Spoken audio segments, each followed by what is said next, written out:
Queridos amigos y amigas, mi nombre es Alexandra Zamora y quiero darte una muy cordial bienvenida a tu canal.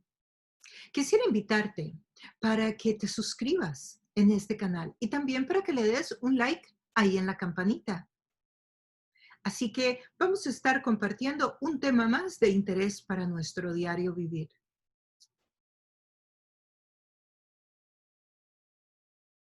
Vamos a comenzar. Entonces, estábamos haciendo un repaso breve de la primera parte y en la primera parte hablamos de que la Biblia es un libro en el cual Dios nos está hablando, se está revelando, está dividido en dos testamentos, escrito en un periodo de 1600 años y por unos 40 autores. Y también vimos evidencias externas de la Biblia y dentro de que la Biblia es la palabra de Dios. Y estudiamos cómo algunos historiadores judíos o historiadores de la época escribieron sobre algunas situaciones, sobre algunos emperadores, sobre algunos personajes que la Biblia menciona. Y también vimos algunas evidencias arqueológicas que están en diferentes museos del mundo. Y aunque mencionamos muy pocas, pero esa era la intención, mostrar las evidencias externas de que la Biblia es la palabra de Dios. Y si usted está interesado en saber más de esto y usted nos está escuchando ahorita en una red social, usted puede ir a buscar en mi canal de YouTube y usted va a encontrar el tema de la primera parte. Y ahí va a poder aprender esta parte que estoy mencionando. Ahora vamos a entrar a la segunda parte. La segunda parte vamos a estudiar las evidencias internas de que la Biblia es la palabra de Dios.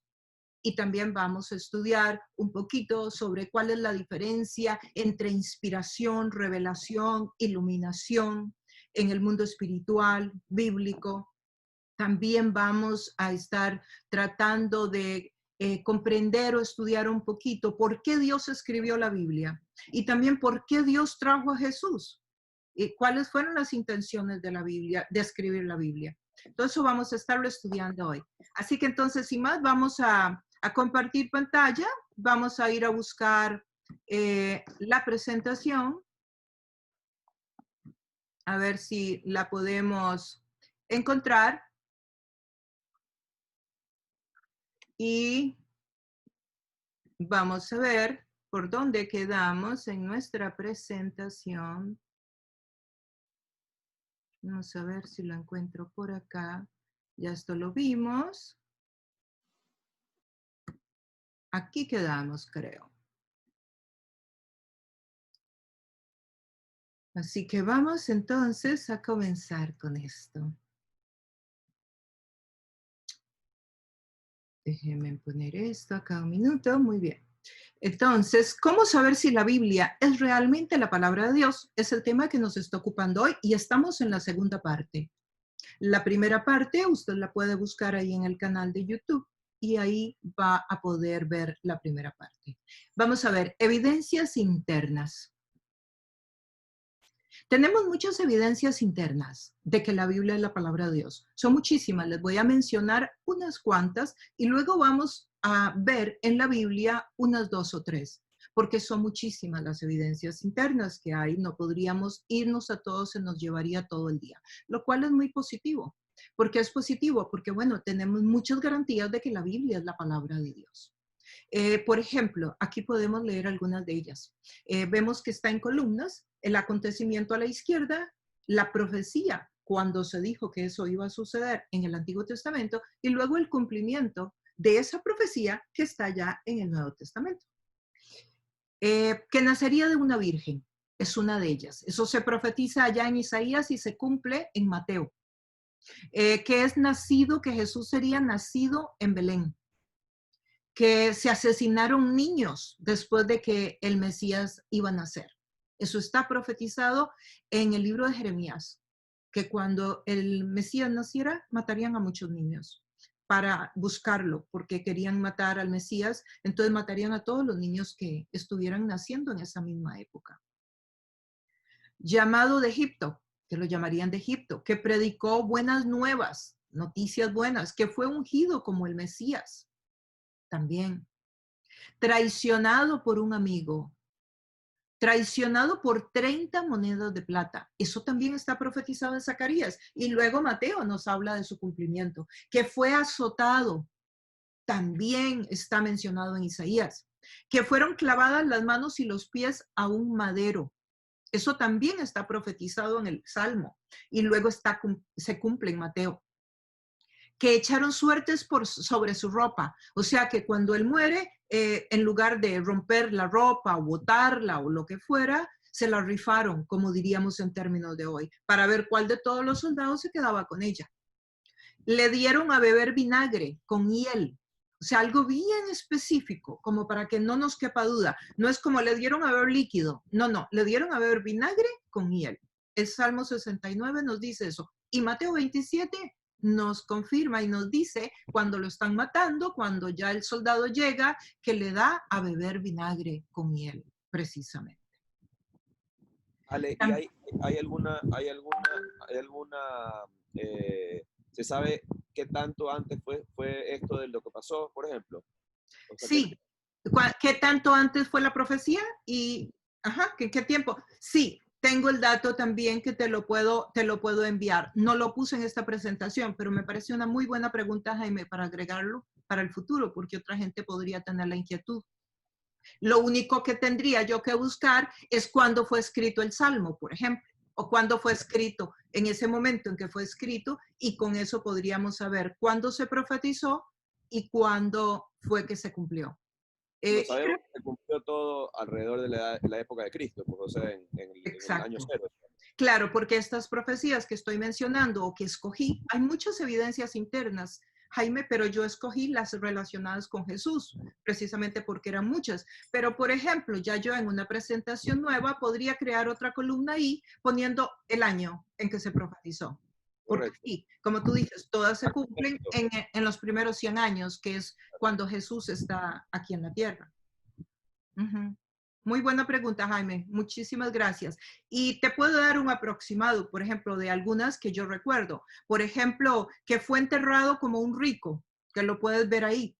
Esa profecía fue dada por Isaías. Isaías fue escrito 740 años antes de Cristo, 700 años antes de Cristo aproximadamente.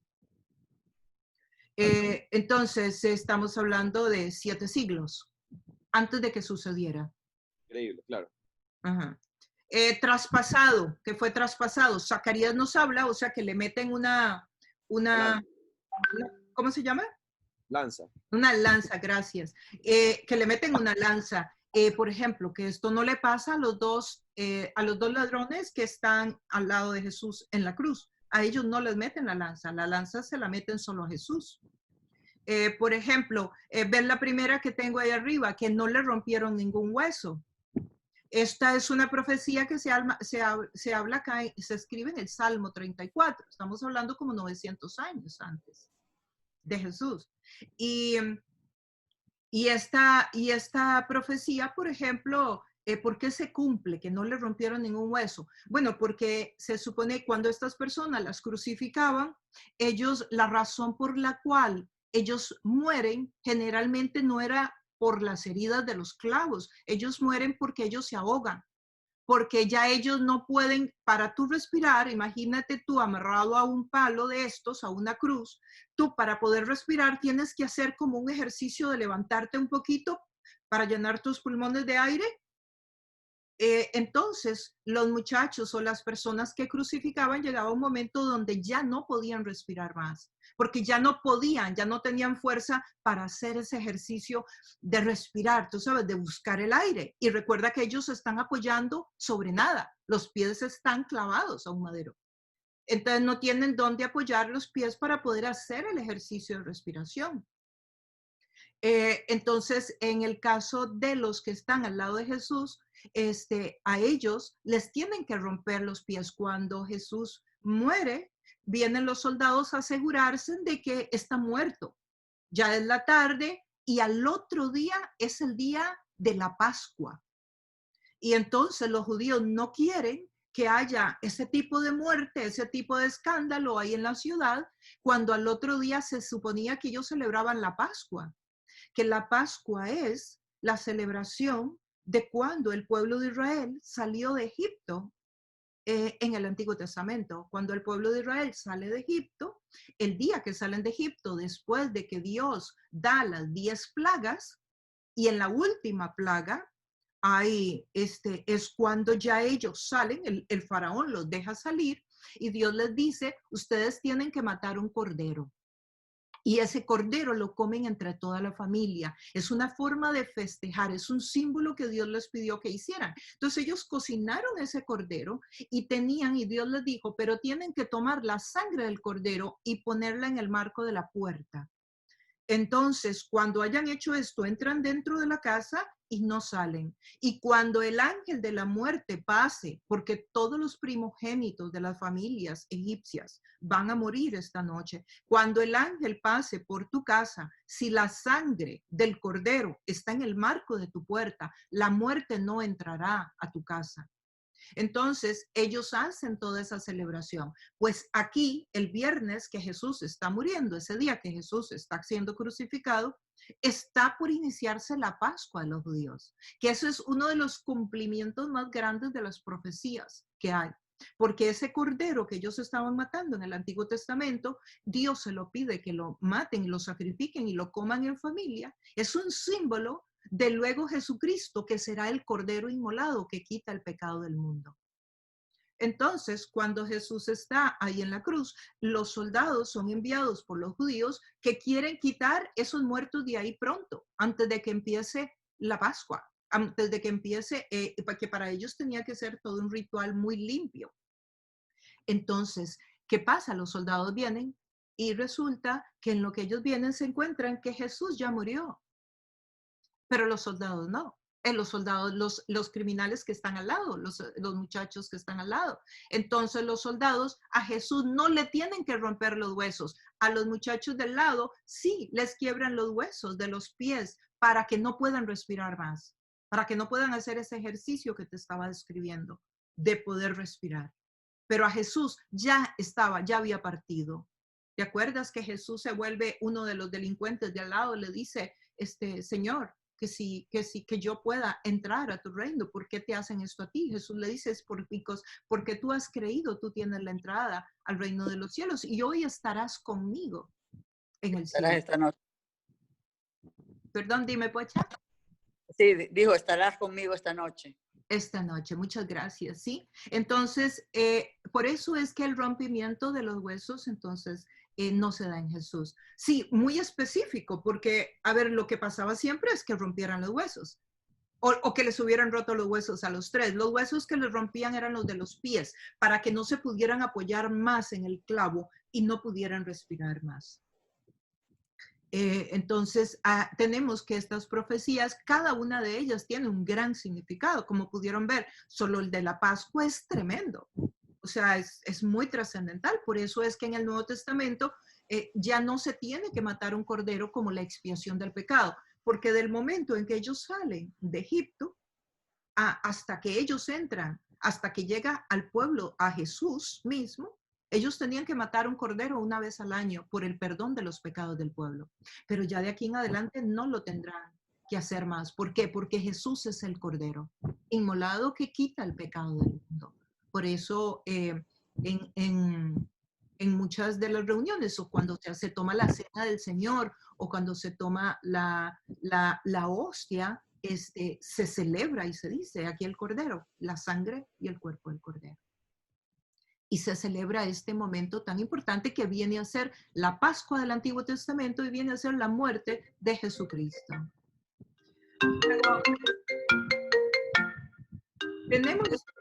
Tenemos también que fue resucitado, que es otra profecía sumamente importante, que fue resucitado y está en uno de los salmos y luego se confirma luego en Hechos, ¿verdad?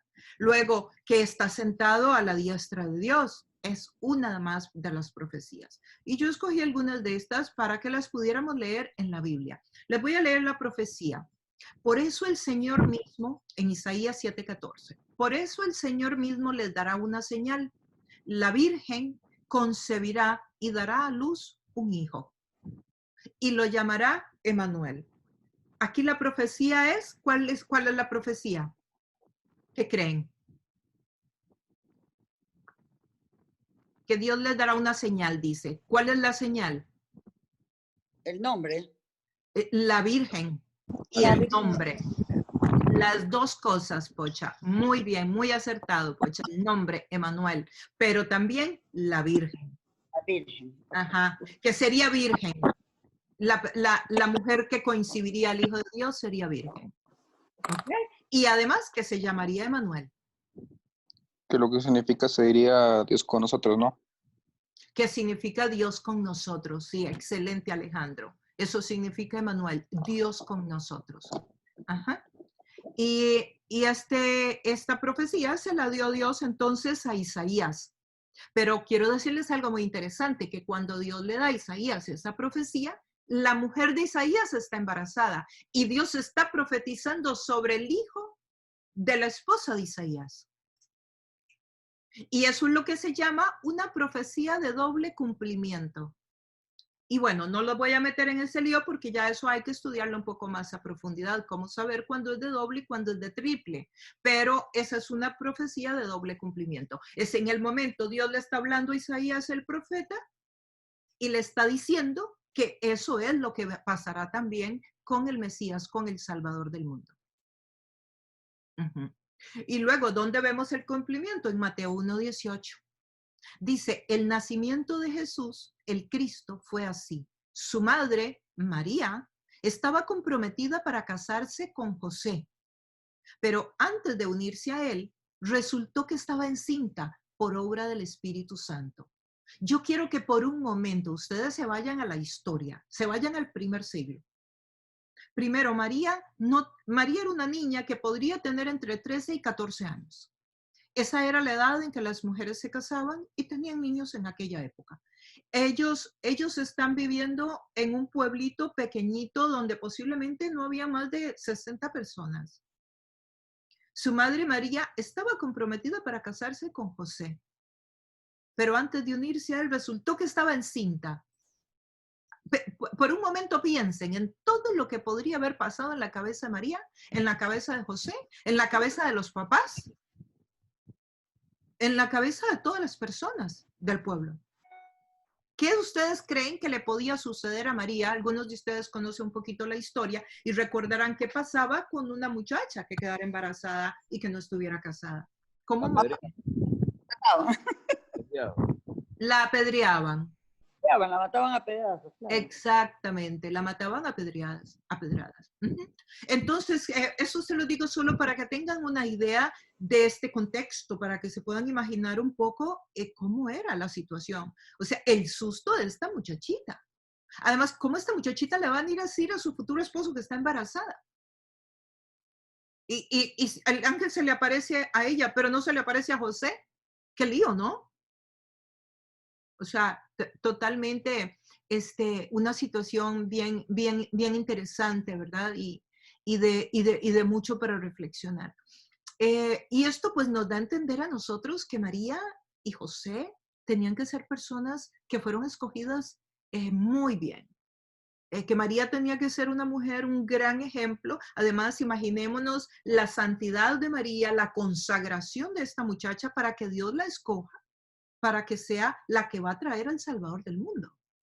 O sea, tenía que ser una mujer de un muy buen calibre. O sea, una mujer muy correcta, una muchacha muy correcta, muy ungida, muy sometida a Dios, ¿verdad? Y José también, porque sería el padre. José vendría a formar a este muchacho. Y tendrían que formarlo en los principios bíblicos. Es una historia sencillamente fascinante. Y dice que queda encinta por obra del Espíritu Santo. Pero continúa, Mateo 1:22. Dice, todo esto sucedió para que se cumpliera lo que el Señor había dicho por medio del profeta. ¿A qué se refiere? A Isaías, lo que leímos anteriormente, pero aquí lo está escribiendo Mateo en el Evangelio de Mateo. La Virgen concebirá y dará a luz un hijo y lo llamarán Emanuel. Y Mateo no tenía acceso al Antiguo Testamento. Mateo no tenía acceso a la profecía de Isaías. Mateo sí, ya para esta época existía la Septuaginta, que yo les compartí la semana pasada, que era aquella Biblia escrita por 70 que se había traducido del hebreo al griego. Sí, es correcto. Pero Mateo aquí lo que está haciendo es contando lo que ya pasó. Mateo aquí no está profetizando. Mateo aquí está contando que Jesús nació de una virgen y con su esposo José, y que la virgen concibió y que llamaron al niño y que llamarán al niño Emanuel, que significaba Dios con nosotros. Ajá. Entonces, claro, ya aquí en el primer siglo, ellos ya tienen el Antiguo Testamento, pero en el primer siglo, estos libros como Mateo son escritos por allá en el año 60 después de Cristo. Ya Jesús hasta murió aquí. Cuando se escribe Mateo, ya Jesús ni siquiera está en la tierra, Jaime. Él está contando toda la historia de cómo sucedió. Los evangelios están contando la historia. Otra profecía, en los Salmos 22, 18. Se reparten entre ellos mis vestidos y sobre mi ropa echan suertes. Sí, les explicaba anteriormente que la ropa de Jesús se la repartieron entre ellos. Y tú dirás, pero Alexandre, ¿por qué se repartieron la ropa? O sea, no que Jesús era muy humilde. Resulta que la capa de Jesús era una capa de mucho dinero. Posiblemente, porque la escritura no lo cuenta, se la habría regalado una de las personas ricas que sostenían el ministerio de Jesús. Porque todo el ministerio de Jesús estuvo sostenido económicamente hablando por personas adineradas. Tal vez no todo, porque podría haber también gente humilde que contribuía, pero nos habla la escritura de que habían señores de mucho dinero que habían creído en el evangelio y que estaban proveyendo económicamente. Y es muy posible que la capa viniera. ¿Y cómo sabemos? Porque cuando estudiamos la palabra en griego que decía la capa de Jesús, se está refiriendo a lo que se ponían encima. Era de una sola pieza y solamente la gente altamente adinerada, pero muy adinerada, tenía un vestido que no tuviera costuras, que era de una sola pieza. Eso solamente lo usaban los señores de mucho dinero. Y esa es la capa que Jesús tiene. Por eso es que los soldados no la rompen ni la botan. Se la rifan, porque es algo de mucho valor. Y aquí está el cumplimiento. Mateo 27, 35. Dice, lo crucificaron y repartieron su ropa echando suertes. ¿Quién se queda con esto y quién se queda con aquello? Otra profecía es el Salmo 16, 10. No dejarás que mi vida termine en el sepulcro. Mira qué interesante. No dejarás que mi vida termine en el sepulcro. No permitirás que sufra corrupción tu siervo fiel. Y esta es la profecía de la resurrección. Y en Hechos 2:31 y en muchos otros más pasajes más del Nuevo Testamento habla de esto, pero escogí uno de ellos. Fue así como previó lo que iba a suceder. Refiriéndose a la resurrección del Mesías, afirmó que Dios no dejaría que su vida terminara en el sepulcro, ni que su fin fuera la corrupción. Sabemos que Jesús fue enterrado, fue sepultado, no enterrado, fue sepultado, porque en esa época era como en una cueva, pero resucitó al tercer día y su cuerpo no tuvo corrupción. Que todo esto tiene que ver con una gran enseñanza sobre los tiempos finales o cuando nosotros partamos de acá y vayamos al cielo, que vamos a tener un cuerpo incorruptible, un cuerpo diferente al que tenemos hoy, pero será un cuerpo que no estará corrupto, que la muerte no se va a enseñorear de ese cuerpo y que inclusive podremos distinguirnos y podremos reconocernos donde no habrá muerte, no habrá enfermedad, tampoco habrá vejez. Pero si me preguntan ustedes que si vamos a ser niños o adolescentes, no tengo respuesta. Hasta ahí quiso contar el Señor. Entonces, ahora partimos a este otro punto tan interesante. ¿Hay alguna pregunta hasta acá o algún comentario, alguna reacción a lo que hemos estado compartiendo sobre estas profecías y sus cumplimientos?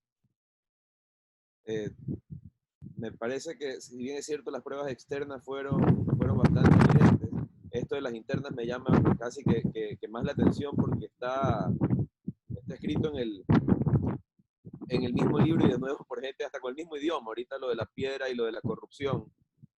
Ujú. Imagino que tienen que haber hecho unos estudios espectaculares de traducciones para poner en contexto las palabras también, pero que signifique exactamente lo mismo, que no, como que tu piel no será corrompida o que no habrá corrupción en tu piel, algo así, Ujú. que coincida, espectacular. Sí, excelente, sí. Sí, las evidencias internas son como interesantes, ¿no? Le producen a uno una cierta emoción, podríamos decir. Discúlpenme que tanto me viro para la derecha, pero es que estos gringos sí son exagerados. Han entrado, no sé si alcanzan a ver. No, es que están todos con la pantalla, con el PowerPoint. Usted sí, No podemos. hay 7 carros de policía aquí abajo de mi edificio y un bombero, con sirenas prendidos todos, como que, y seguramente es porque se cayó un gato de un techo. Desperdicio de recursos, perdón. Qué bárbaro, Jaime, más exagerado. Dale gracias a Dios que te están cuidando bien, Jaime. Se cayó un gato de un techo. Ok. Bueno, vamos a continuar. La Biblia es un libro. Y ¿qué quiero decir con esto? Bueno, que es un libro. Aparte de que es el libro, es la palabra de Dios, pero resulta que también es libro. Entonces, cuando nosotros nos acercamos a la Biblia, tenemos que tener en consideración que también estamos acercándonos a un libro y por lo tanto tiene varios géneros literarios. Por ejemplo, históricos. Hay muchos libros de la Biblia que se tienen que estudiar con las disciplinas propias del estudio que se le hace a la historia, que es una narración, como el libro de Reyes o los libros de Reyes, porque son dos. También hay libros y está el género de sabiduría. El género de sabiduría, este hebreo, tiene una forma de escribirse muy particular. Uno de esos libros son proverbios, son los proverbios. ¿Y por qué digo tienen una forma diferente? Bueno, porque los proverbios muchas veces se tienen que estudiar como en X. La frase de arriba está conectada no con la segunda, sino con la tercera frase. O sea, la continuidad, la frase de arriba de cada verso continúa en la línea tercera de ese mismo verso. Y así existen otros parámetros que hay que tener en cuenta a la hora de estudiar los libros de sabiduría hebrea.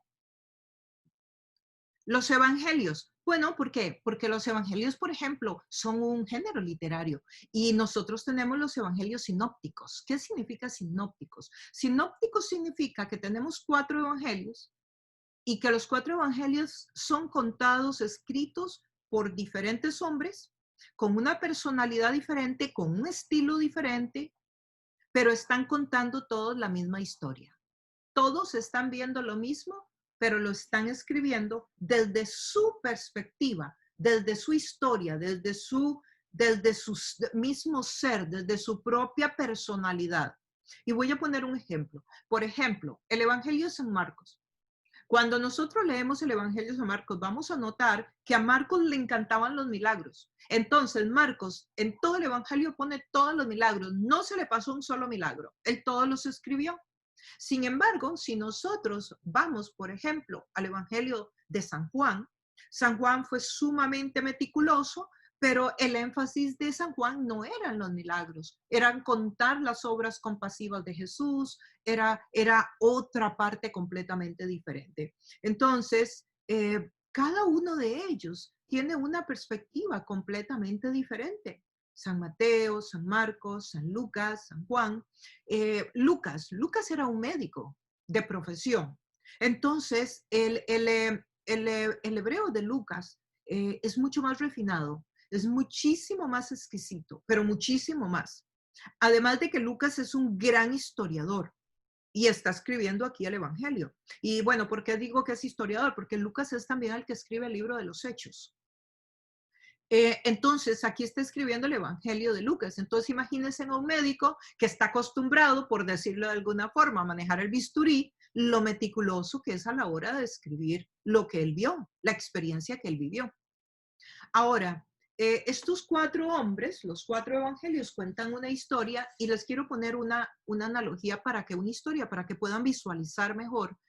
¿A qué me refiero con sinópticos? Bueno, imagínense un elefante gigante, un elefante enorme, y que a cada uno de ustedes yo les ponga una venda en los ojos y no puedan ver. y a todos ustedes yo los acerco al elefante. Ustedes no saben que ahí hay un elefante, pero yo los pongo cerca del elefante y ustedes empiezan a tocar. Entonces la pocha le toca tocar la parte de las patas del elefante y ella está ahí tocando y me tiene que decir qué es lo que está tocando. Entonces a Alejandro le toca la oreja. Y está tocando eso y no tiene ni idea qué es lo que está tocando. Jaime está tocando la trompa, el otro está tocando la cola, el otro le toca tocar el cuerpo, el tronco. O sea, y cada uno de ustedes está tocando una parte del cuerpo del elefante. Y luego es tan grande, que después que les quitó la venda, le pregunto, o sin quitarle la venda, le pregunto, ¿qué tocaste tú, Pocha? Bueno, ya yo no sé, yo toqué unas columnas, unas cosas muy gruesas. Yo toqué como una pared. Y yo toqué algo que era como muy húmedo, y era la trompa.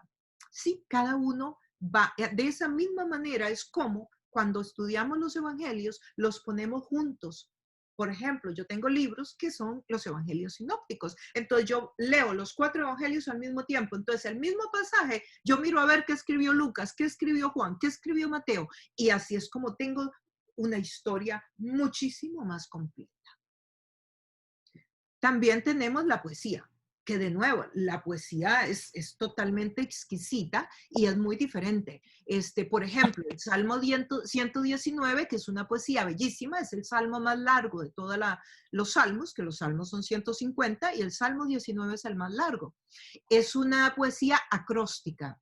¿Y qué significa acróstica? Acróstica significa que primero que tiene 8 estrofas este salmo, y cada una de las estrofas comienza con una letra del abecedario. Entonces, todos los versos de la primera estrofa empiezan con la primera letra del abecedario hebreo. Y todos los de la segunda, con la segunda letra del abecedario hebreo. Y así sucesivamente. Entonces, todo eso tiene y requiere algunos estudios para poder entrar a profundidad en el texto. Sin embargo, usted lo lee o lo lee una persona que no ha estudiado formalmente la Biblia y va a encontrarle el significado, porque detrás de esa lectura tuya está el Espíritu de Dios y Él va a hacer que lo que es para ti ese día y que un cierto nivel del mensaje a ti te llegue. Pero también bien es cierto que si nos metemos a enseñar la palabra, que si nos metemos detrás de un púlpito, que si queremos ser maestros de la palabra, tenemos que ser formales en el estudio de la escritura, porque no podemos venirle a decir al pueblo algo que no es lo que la palabra de Dios dice. Entonces, sí, está para los dos lados. Hay que tener un balance. Si yo me meto a enseñar, pues tengo que saber lo que estoy enseñando, porque estoy teniendo una gran responsabilidad y Dios va a demandar de mí. Y Dios va a demandar de mí. Pero por otro lado, si hay una persona que está leyendo la Biblia y que está empezando en sus pasos y que está comenzando a leerla, o que nunca ha sido un estudiante formal de la Biblia porque el llamado de Dios para su vida fueron los negocios, o fue ser médico, o fue ser maestro, bueno, esa persona no tiene por qué estudiar la Biblia formalmente, tal vez como la he estudiado yo. Y Dios va a permitir que cuando usted la lea, usted va a entender todas las porciones de la Biblia a un cierto nivel. Pero es como si fuera tridimensional. Cuando tú estudias, yo vuelvo a estudiar el texto que estudié hace 10 años y vuelvo a encontrar un montón de misterios que me son iluminados. Y que yo digo, mira esto, yo lo he leído 15 veces y ¿cómo es posible que no lo sabía? Entonces, así son las poesías. Y el apocalíptico, bueno, es otro género literario. El género apocalíptico. Hay que entender de numerología, hay que entender de simbología, hay que entender un montón de cositas para poder entender el libro de Revelaciones o el libro de Daniel, que tiene algunos pasajes apocalípticos de este género. Entonces uno tiene que entender y tener un cierto conocimiento. Y yo pienso que también un poco de humildad. Bueno, y esto lo digo porque hay mucha gente que se mete a enseñar sobre Apocalipsis y la verdad no tiene idea, pero ni siquiera del Génesis o de los Evangelios. Y se meten a enseñar unas cosas que honestamente requieren mucho estudio. Yo tengo un amigo que es el doctor Juan Stam, un doctor, él es una persona un americano que se fue de misionero a Costa Rica hace muchísimos años y tiene 70 años de estudiar el libro de Apocalipsis. O sea, para que tenga una idea, la seriedad que debemos darle al texto bíblico. para poder comunicar un mensaje fidedigno, para poder comunicar lo que Dios quiso que comunicáramos. Bueno, pero también este libro que se llama Biblia tiene figuras literarias. Por ejemplo, tiene hipérboles, ¿verdad? ¿Qué es una hipérbole? Una hipérbole es una exageración. Por ejemplo, si tu ojo te es ocasión de caer en pecado, sácatelo. Eso es una hipérbole. Y si tú no entiendes cómo interpretar la Biblia, podrías sacarte el ojo. Es que conozco gente, y tal vez no que yo conozca personalmente, pero he oído de gente que ha hecho este tipo de cosas. Si tu mano te es ocasión de caer, pues córtatela. Y bueno, y en algunos momentos de la historia y países por entenderla. Dime. Me parece que también en un estrato, y esto no lo digo de manera peyorativa ni lo más mínimo, pero un estrato socioeconómico bajo, y usted y yo lo hemos conversado, Ale, en el pasado, que la gente que está a veces de pronto mal pastoreada o mal guiada, ven como que casi que Dios es, o sea, tajante y tienes que hacer esto y tienes que hacer lo otro, justamente creo yo por sacar de contexto las hipérboles y ese tipo de géneros, ¿no? Sí, O de figuras. sí, claro, porque no hay un estudio formal y luego hay otro tema que no lo estamos cubriendo hoy, lo podríamos cubrir en otro momento, es que hay varios métodos de interpretación bíblica y el método que es más sano para entender la Biblia es el método gramático, histórico, literal, donde tú estudias la historia, pero también tú estudias la gramática del texto que vas a querer enseñar. Y después de eso ya entiendes el mensaje literal, pero primero te vas a la historia, a ver qué era lo que significaba ese mensaje para la audiencia que estaba escuchando en aquel momento. Y luego te vas un poco a la gramática, a saber si estás frente a una hipérbole, que para eso les estoy compartiendo, para que sepan que sí, la Biblia es la palabra de Dios, pero la Biblia también es el libro y por lo tanto tenemos que estar tenemos que estar en contacto con esta importante realidad, que cuando nos acercamos al texto vamos a estar viendo diferentes figuras literarias y géneros, vamos a estar viendo símiles, que es otra comparación literaria. Entonces vamos a estar viendo diferentes comparaciones literarias, qué sé yo, pasajes donde dice, y los árboles cantaban al Señor. O sea, sabemos que los árboles no cantan. Entonces tienes que saber cómo aplicar y cómo estudiar eso y cómo poderlo enseñar en el hoy y en el ahora para que no pierda el sentido que Dios quería que tuviera. Y existen las formas científicas de poder enseñar la palabra correctamente en el hoy y en el ahora. Otro aspecto importante es que la Biblia tiene la revelación, la inspiración y la iluminación. Vamos a ver cada una de ellas. La revelación. La revelación es la evidencia escrita que Dios se ha comunicado con el hombre.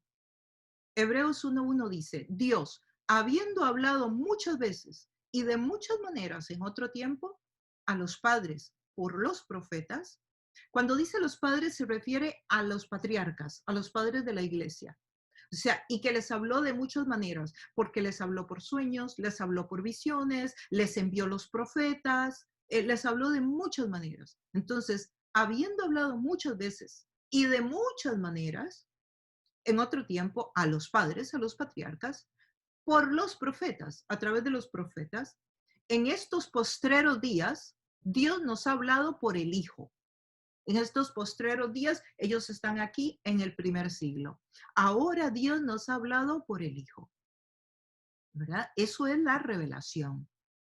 La inspiración es el poder de Dios que capacita al hombre para escribir perfectamente la verdad revelada.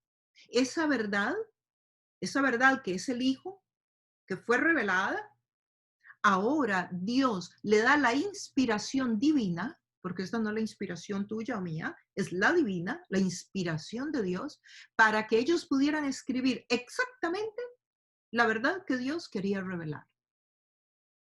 Toda la escritura, oigan bien, toda la escritura es inspirada por Dios. Dice 2 Timoteo 3:16. O sea, no es que una parte de la Biblia es inspirada y otra no. No es que a esta parte le ponemos atención, pero a esta otra parte no le pongamos. No es que esto sí aplica para el hoy, como mucha gente entiende. No, es que hay pasajes de la Biblia que no son para el hoy. Sí, hay pasajes de la Biblia que no son para ellos, eso es verdad, pero también hay muchos pasajes de la Biblia que lo que hay que hacer es aprender a hacerle un estudio serio y formal y tiene una aplicación exquisita, maravillosa, pertinente, práctica para el día de hoy. Y toda la escritura es inspirada por Dios. O sea, uno no puede venir con una tijera y cortarle a la Biblia lo que a mí no me gusta, lo que no me cae bien, lo que no me conviene o lo que no entiendo. Porque toda la Biblia es inspirada por Dios. Y la iluminación, que la inspiración capacita a los escritores, la iluminación a los lectores. Entonces, la iluminación es para nosotros. La iluminación es necesaria para comprender y creer de corazón la verdad bíblica. En el caso de los inconversos, por no tener el Espíritu Santo, no pueden entender esta gran verdad. No pueden hacerlo. Aquí está corregido. Ellos no lo pueden hacer. ¿Por qué? Porque no tienen al Espíritu Santo. Si yo no sé si tú te puedes acordar cuando si en algún momento de tu vida estabas muy alejado de Dios, o te parecía que esa cosa de buscar de Dios era como muy ridícula, como muy tonta, como que eso no era para ti, como que eso era muy lejano, como que eso era muy raro, y como que leías la Biblia y no entendías, pero nada. Bueno, porque la iluminación viene con el Espíritu Santo. La iluminación viene con el Espíritu Santo. Es Dios quien te ilumina para que tú digas, claro, ahora entiendo. Claro, esto tiene sentido. Claro, es el Espíritu de Dios que nos ayuda. Esa es la iluminación. Cuando tú tomas el texto bíblico, la palabra de Dios, y tú la lees y algo pasa en ti. Pero una persona que no tiene el Espíritu de Dios, que no tiene la iluminación de Dios, la Biblia no va a ser más que un libro más de su biblioteca. Y no va a tener ninguna trascendencia y se la pueden memorizar, pero no va a transformar sus vidas. Porque lo que hace que la palabra de Dios transforme su vida es el Espíritu de Dios en la palabra. Las cosas de Dios deben ser discernidas espiritualmente. Y el hombre natural que no tiene el Espíritu de Dios no puede entender lo que es de Dios, si no cuenta con el Espíritu de Dios. 1 Corintios 2:14. Si las cosas de Dios deben de ser discernidas espiritualmente. Yo no puedo acercarme a la Biblia con unos lentes de antropólogo o de psicóloga. Si yo tengo que acercarme a la Biblia con unos lentes de humildad, de una persona que quiere buscar a Dios, que quiere conocerlo, que quiere entender sus misterios, que con humildad va a la palabra de Dios tratando de encontrar la voz de Dios, la dirección de Dios, el mapa que Dios nos ha dejado, porque la palabra de Dios es como un mapa a través del cual Dios nos va guiando para que pasemos este peregrinaje por la tierra en victoria y para que un día podamos entrar a la vida eterna. Entonces, no se puede entender si no tenemos al Espíritu. Ahora tú dirás, ¿significa esto tener religión? No, no, si no tenemos al Espíritu. La religión y el Espíritu y la relación con Dios son dos cosas totalmente diferentes. Alguien puede estar metido en un edificio, en cualquiera de todas las religiones y nunca encontrarse con Dios. Y lo opuesto. Alguien puede no haber ido al edificio nunca y tener una relación excelente con Dios. La iglesia no es el edificio. Es la comunidad de personas que tenemos la fe en Jesucristo como Señor y Salvador. Entonces, esta revelación, esta iluminación del Espíritu de Dios puede venir a una persona que esté por allá en una cárcel y que le llegó una Biblia y la abrió y empezó a entender todo lo de la palabra de Dios y se convierte en un predicador dentro de su propia celda o entre sus compañeros. Sí, y nunca llegó a irse a meter a un edificio. Sí, es la revelación de Dios, es la relación con Dios. La revelación y la inspiración fueron absolutamente esenciales para la producción de la Sagrada Escritura. Si Dios se revela al hombre y Dios inspira a unos hombres para que escriban la verdad que Él quiere que se escriba. Fue dada solamente a hombres selectos la inspiración. En cambio, la iluminación está a disposición de todos nosotros. La iluminación está a disposición de todos nosotros. La inspiración solamente fue para los escritores de la Biblia y ya nadie más le puede agregar un pedacito más a la Biblia. y decir, ¿sabe qué? Dios me está inspirando y yo aquí voy a escribir algo que se me está ocurriendo y se lo voy a agregar al Nuevo Testamento. No, no puede ser así. La inspiración ya no existe. Mateo 28, 19 y 20. Entonces, miren lo que nos dice la palabra. Dice, por tanto, id y haced discípulos a todas las naciones. Entonces, cuando hablamos, bueno, ¿y para qué existe la Biblia? Déjame ver si está acá. ¿Cuál es el interés de Dios en escribir la Biblia? Que lo conozcamos a Él. Muy importante, por eso Dios escribe la Biblia. Compartir el plan de redención. Sí, que entendamos el plan de redención. Desde Génesis a Apocalipsis, Dios se encarga de que nosotros entendamos su plan, el plan de redención. Por eso, si la gente quiere saber de historia en la Biblia, no es el libro de historia. Si la gente quiere saber de medicina, la Biblia no es un libro de medicina. Si la gente quiere saber de pedagogía, la Biblia no es un libro de pedagogía.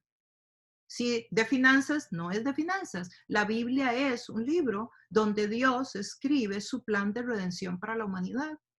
Eso es. Y por eso algunos pasajes bíblicos, la gente dice, pero bueno, Alexandra, ¿por qué solamente había una pareja en tal y tal lugar y de ahí nació toda una tribu de miles de personas? Bueno, porque a Dios lo que le interesa es mencionar a la pareja que tuvo relación con el plan de redención. Entonces Dios puede que mencione a Pablo y Anita, pero no va a mencionar a todos los primos de Pablo y Anita. Porque Dios lo que quiere es hablar de su plan de redención. Si Dios hablara de todos los temas que de una u otra forma la Biblia toca, pues serían muchísimos libros y no estaría focalizado en el plan de redención. También porque ahí tenemos el pacto abrahámico. En Génesis 2, 12, 1 al 3, empieza el pacto de Dios con Abraham.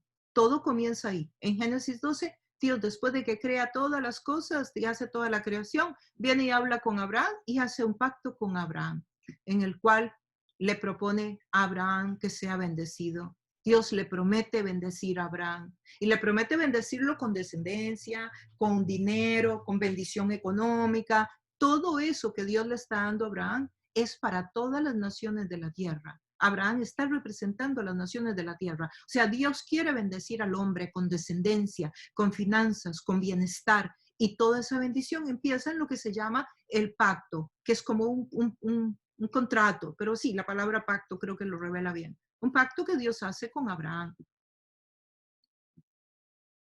Y la condición es que él bendiga a las naciones con lo que Dios le está dando. Pero no hay ninguna condición para Abraham. Es totalmente por gracia. Dios escoge a Abraham y le dice que lo quiere bendecir y que su descendencia será como la multitud de estrellas en el firmamento que no se podrá contar. Y le dice que lo bendecirá económicamente. Y todo esto sin ninguna condición. Abraham no tiene que hacer nada. Pero el plan de Dios es que todas las naciones sean bendecidas en Abraham.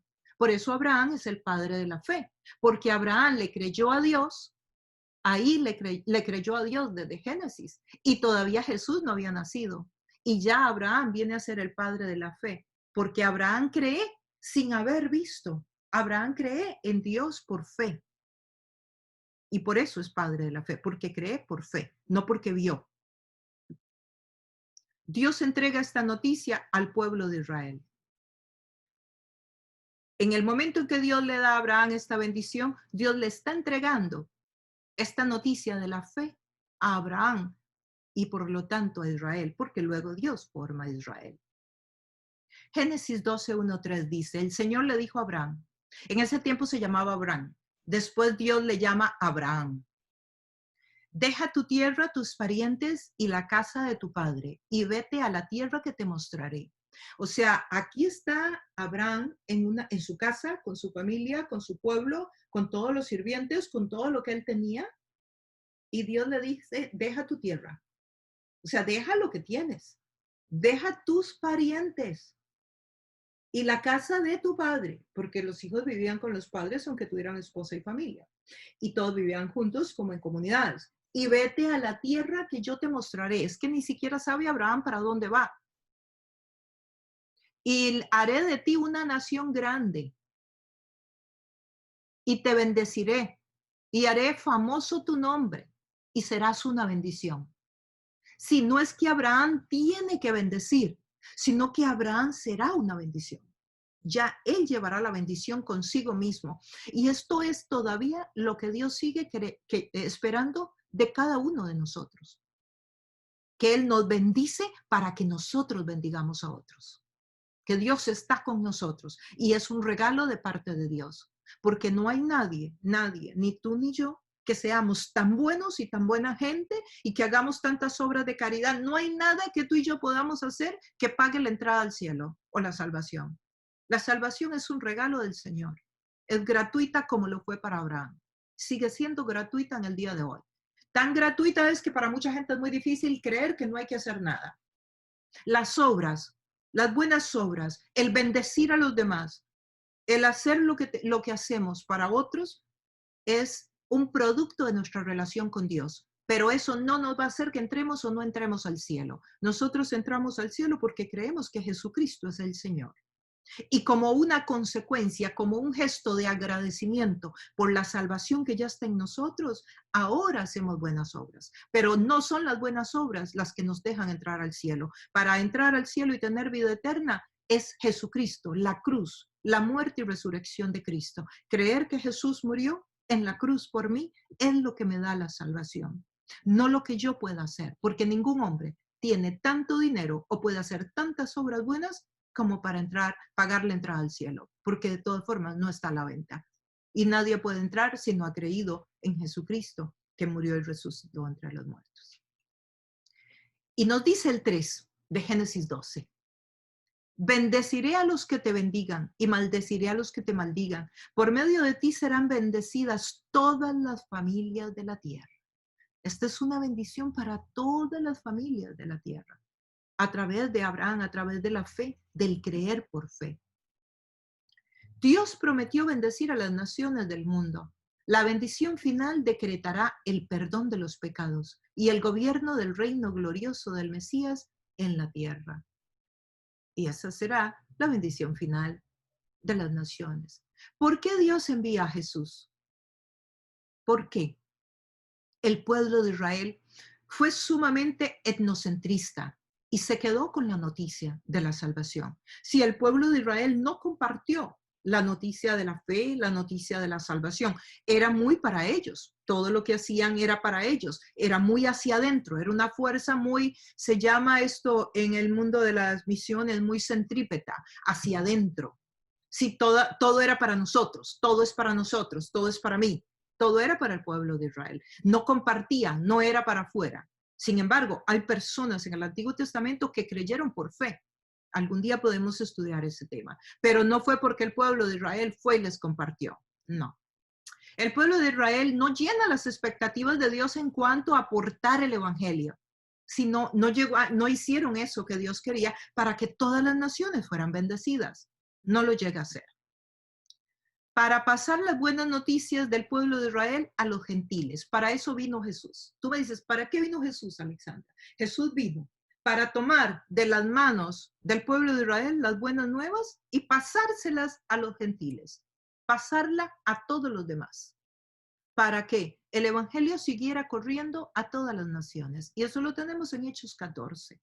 Para que las buenas nuevas de la salvación fuera conocida por todos. Y es gracias a la venida de Jesús que entonces el evangelio ya no está en manos de un grupo étnico, sino que ahora la Israel a la que Dios se refiere es la Israel universal, es todo aquel que haya creído que Jesucristo es el Señor y que es el Salvador. Entonces las noticias han pasado a muchas otras personas y siguen viajando. Por eso pueden ir viendo ustedes que el corazón de Dios es total y completamente misionero, que desde Génesis hasta Apocalipsis siempre vamos a ver un mensaje misionero, a un Dios llevando la misión al que todavía no ha conocido el evangelio, llevando el amor de Dios al que todavía no lo ha escuchado,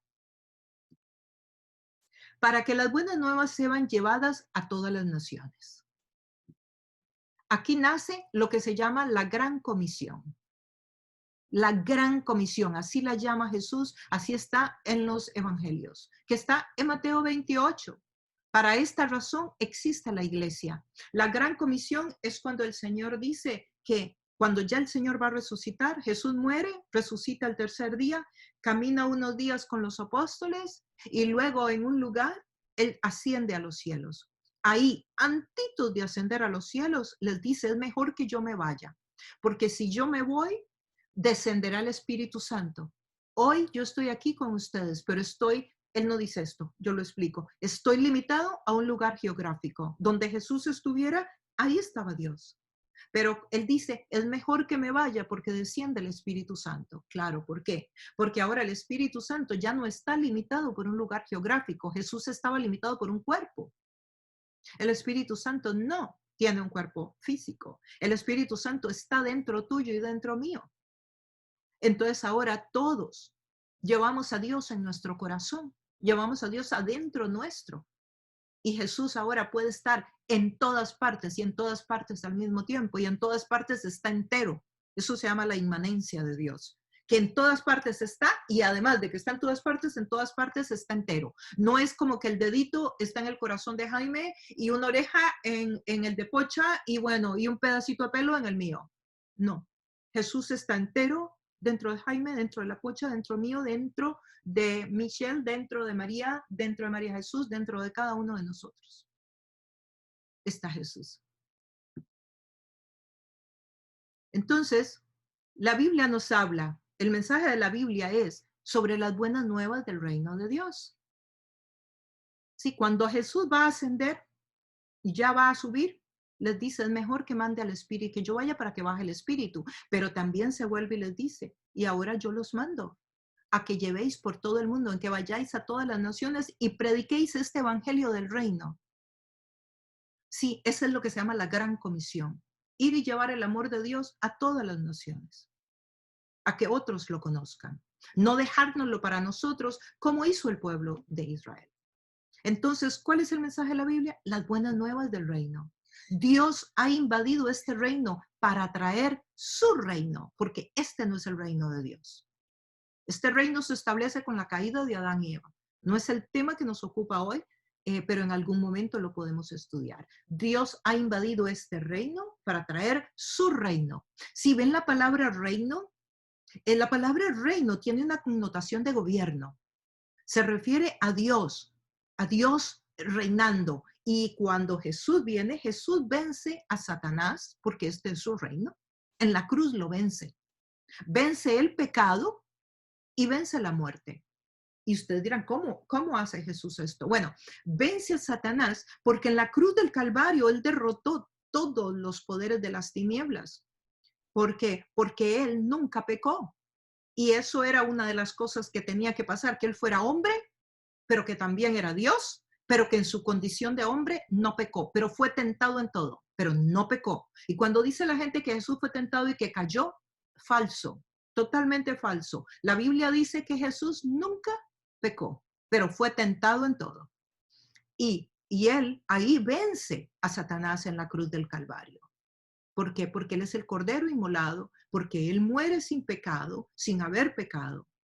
Y esas son condiciones que se tienen que dar, en que Dios se hace hombre y viene a morir en esa cruz para destruir el reino, para destruir a Satanás. Pero también ahí destruye el pecado. ¿Por qué destruye el pecado? Porque cuando tú tienes a Jesús en tu corazón y en tu vida, ya tú puedes tener la libertad para no pecar más. Antes de que tú tengas a Jesús, tú eres esclavo del pecado.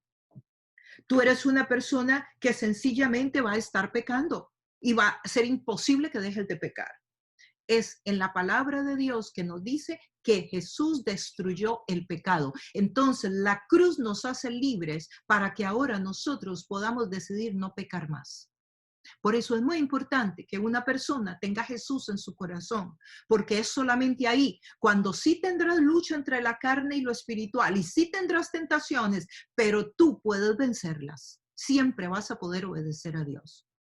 Y luego vence la muerte. ¿Por qué? Porque Jesús está venciendo en la cruz la muerte, porque de ahí en adelante nosotros ahora no tenemos que morir. No tenemos que tener muerte eterna. Vamos a pasar de este cuerpo a otro cuerpo, pero no hay muerte eterna para nosotros. Hay vida eterna para todo aquel que crea que Jesucristo es el Señor.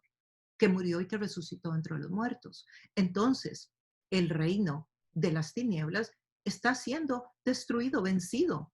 Y el evangelio tiene poder sobre la muerte. Ven, por eso es que es tan importante compartir con otros del amor de Dios, para que otra gente no tenga muerte eterna, sino que como tú y yo tengan vida eterna. Y esto es algo que lo hacemos de agradecimiento a Dios, porque lo que hemos encontrado vale tanto, es tan poderoso, es tan hermoso, vale tanto, ha cambiado nuestra vida, que ahora nosotros en gratitud queremos que otros también lo tengan.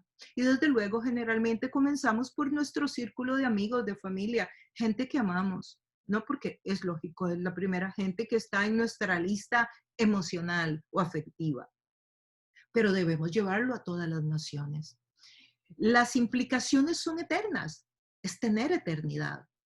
Dios desea que el ser humano venza la muerte, que el ser humano venza la muerte y tenga vida eterna. Los seres humanos nos volvemos portadores de la vida eterna. O sea, imagínate, tú y yo somos portadores de vida eterna. Hay cientos de personas caminando en las calles del mundo que no saben esta verdad que tú sabes, que no la entienden, que no han tenido la oportunidad. A través del gobierno de Dios en el corazón del ser humano. Sí, la idea es que el reino de Dios se acerque. Si recuerdan la oración aquella, Señor, trae tu reino, que el reino de los cielos se acerque.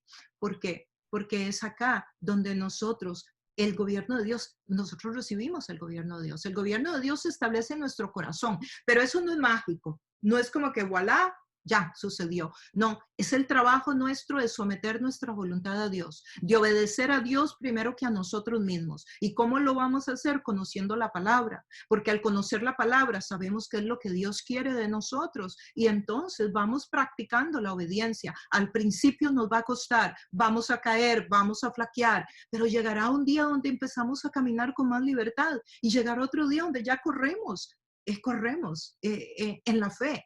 Y ya no vamos a tener tanta lucha para obedecer a Dios. Pero es un proceso. El reino de Dios se establece en la tierra. Si el reino de Dios se estableciera en la tierra, muchas personas se llevarían muy bien. ¿Por qué? Porque el que gobierna es Dios con sus principios. Pero entonces se trata de establecer el reino de Dios en el corazón de los hombres. El gobierno de Dios. Sí. Y como Dios escribe la Biblia, ¿no? Con el propósito de que lo conozcamos a Él y que conozcamos su plan de redención, que entendamos de qué se trata el asunto. O por ejemplo, la gran comisión, ir por todo el mundo y llevar el evangelio a todas las naciones de la tierra, por ejemplo.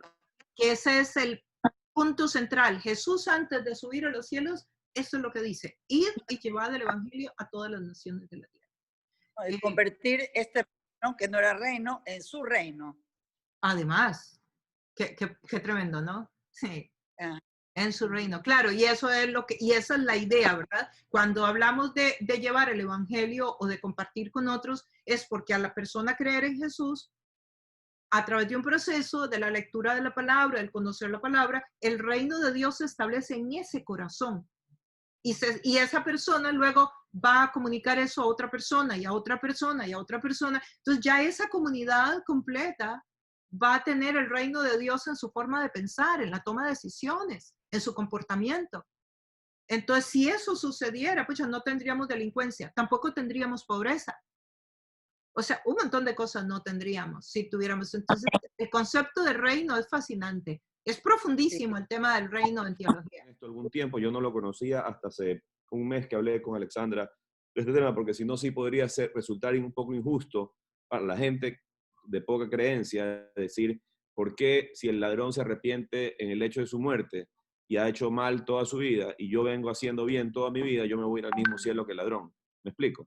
Sí, Muy sí, buen punto. Sí creo que es importante dar a conocer eso de ahí, porque yo no lo sabía. Sí, sí, y esto es muy, muy importante, sí, lo que trajo Alejandro, o sea, en todas las obras. Por las obras que hagamos vamos a recibir galardones. Cuando nosotros lleguemos a la presencia de Dios y llegue el tiempo final, van a haber dos juicios. Uno se llama el juicio del trono blanco y el otro el juicio de Cristo. En el juicio del trono blanco estarán las personas que nunca creyeron en Dios. que ya ellas, el juicio es como una pena, ya ellos son culpables, solo llegarán y se presentarán como para decretar el lugar donde estarán en la eternidad. ¿Y Pero eso lo dice ya, la Biblia? ¿Eso lo dice la Biblia tal cual en alguna parte? sí, Apocalipsis, Ya. el juicio del trono. Un día podemos tocar punticos de esos. Y digo punticos porque es profundísimo, pero podemos tocar algunas cosas. Sí, está el juicio del trono blanco y el juicio de Cristo. Y el juicio de Cristo es donde irán los creyentes y ahí recibiremos premios por las obras que hicimos. Las obras ahí sí van a contar, pero ya estando adentro, las obras no van a contar para entrar, que es el punto mío. O sea, no le podemos ayudar a Dios. Además es quitarle todo el mérito a la cruz, decir, bueno, yo me voy a portar bien porque entre mis obras y la muerte de Cristo, más o menos con esas dos cosas entro al cielo. No, eso ni se nos puede ocurrir porque eso no va. O sea, es Jesús quien nos salva y ya cuando lleguemos al cielo un día, entonces nuestras obras van a estar anotadas. Entonces vamos a ser galardonados o premiados por las obras y van a haber responsabilidades en el cielo.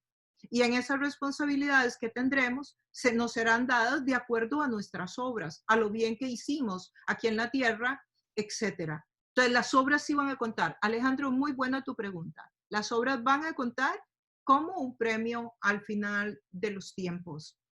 Sí, cuando el juicio final. Van a contar las obras. Pero para entrar al cielo es un regalo gratuito. Y como decía la Pocha, otro punto interesante que me llama la atención, lo que decía la Pocha, las personas que a veces dicen, bueno, yo he rezado y no pasó nada, Dios no me contestó, ¿verdad? Ahí entra mucho la soberanía de Dios, porque hay situaciones en las que Dios nos contesta y hay otras en que no, y nosotros no tenemos la respuesta porque unas sí, otras no. Nuestro deber es orar y orar y orar por eso hasta que lo veamos. Pero definitivamente hay preguntas para las que no tenemos respuesta. Pero siempre nos escucha. Pero Dios siempre nos escucha, correcto. Siempre nos escucha. Oigamos y no nos demos cuenta y nos está respondiendo de alguna manera que no lo podamos entender. También eso es verdad. O muchas veces lo que nos contesta es mejor para nosotros. Lo que queríamos que nos conteste. Que nos conteste. Lo que estamos pidiendo exactamente. Claro, pero ahí entra un principio interesantísimo que lo estudiaremos un día, que es la soberanía de Dios. O sea, ¿qué pasa cuando las cosas no salen como yo quiero que salgan, verdad? Entonces ahí viene el aceptar que la voluntad de Dios es mejor que la mía, ¿verdad? Pero para llegar a eso se necesita un poco de madurez espiritual, ¿verdad? Y poder aceptar eso. Otra cosa que quiero rescatar es el comentario que hizo Jaime de que, ok, por ejemplo, Jesús está en la cruz y la persona que está muriendo en la cruz de al lado, Dios le dice hoy en la noche, hoy estarás conmigo en el reino de los cielos. Esa persona ni siquiera hizo obras, claro, pero fue salva. ¿Por qué fue salva? Porque creyó en Jesús.